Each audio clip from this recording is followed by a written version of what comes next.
Hello and welcome to economics on the move. Economics on the move पे आप सभी दर्शकों का स्वागत है। आज एक इम्पॉर्टेंट इवेंट अभी जस्ट हुआ है। इम्पॉर्टेंट इवेंट ये है कि क्वार्टर फोर्थ यानी फाइनेंशियल ईयर 21 यानी 2020-21 का जो लास्ट क्वार्टर है यानी जनवरी टू मार्च की जीडीपी रिपोर्ट आ गई और साल भर का जो खाका भी आ गया कि साल भर में इकोनॉमी में किस तरीके से प्रोग्रेस किया है।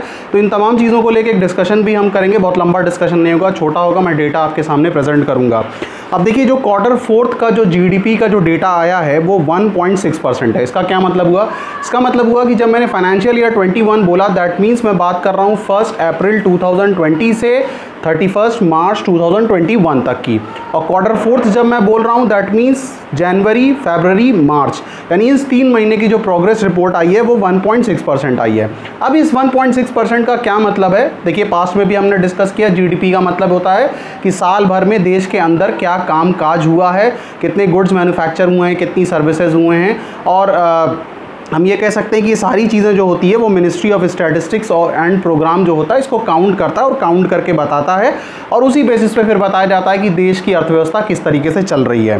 तो जो फोर्थ क्वार्टर की जो रिपोर्ट आई है वो तो कह रही कि 1.6% पॉजिटिव चीज़ें गई हैं, लेकिन इसमें एक बहुत जो धक्के वाली बात है, वो धक्के वाली बात क्या रही है कि ओवरऑल जो डेटा आया, ओवरऑल डेटा जो आया वो -7.3% आया। यानी 1 अप्रैल 2020 से लेके 31 मार्च 2021 का जो पूरा प्रोग्रेस साल भर का आया है वो निकालने के बाद ये बताया गया है कि -7.3% निगेटिव ग्रोथ रेट आया है। अब देखिए, यहाँ पे कुछ चीज़ें और समझने वाली हैं। अगर हम बात करें कि जो फाइनेंशियल ईयर 21 का जो अक्टूबर से दिसंबर यानी थर्ड क्वार्टर का जो ग्रोथ रेट था वो 0.4 था, यानी शून्य एक तरीके से 0.4% था, ये ग्रोथ रेट रहा है। उसके बाद अगर हम इसी तरीके से बात कर लें कि सेकंड क्वार्टर की हम बात कर लें तो सेकंड क्वार्टर यानी जुलाई, अगस्त, सितंबर, तो इसमें भी कुछ खास बात नहीं रही, -7.3 रहा।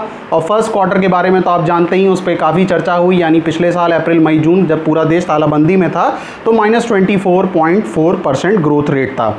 तो ये कॉन्ट्रैक्शन जो है, इस कॉन्ट्रैक्शन को ये माना जा रहा है कि भारत में 40 सालों में ऐसा कॉन्ट्रैक्शन नहीं देखा गया।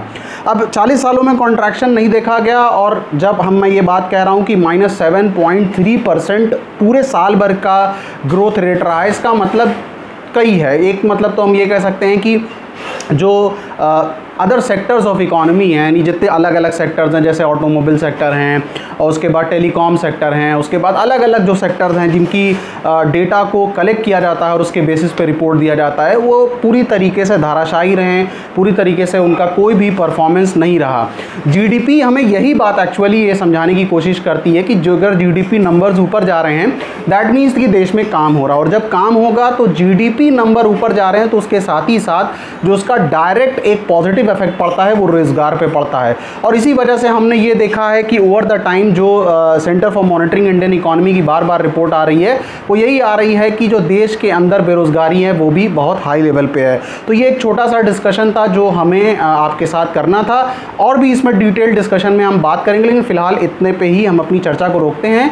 आने वाले सेशन में हम इस पर एक डिटेल सेशन कर लेंगे ताकि आपको चीज़ें और अच्छी तरीके से समझ में आ जाए। So stay blessed guys and keep on watching economics on the move. Thank you.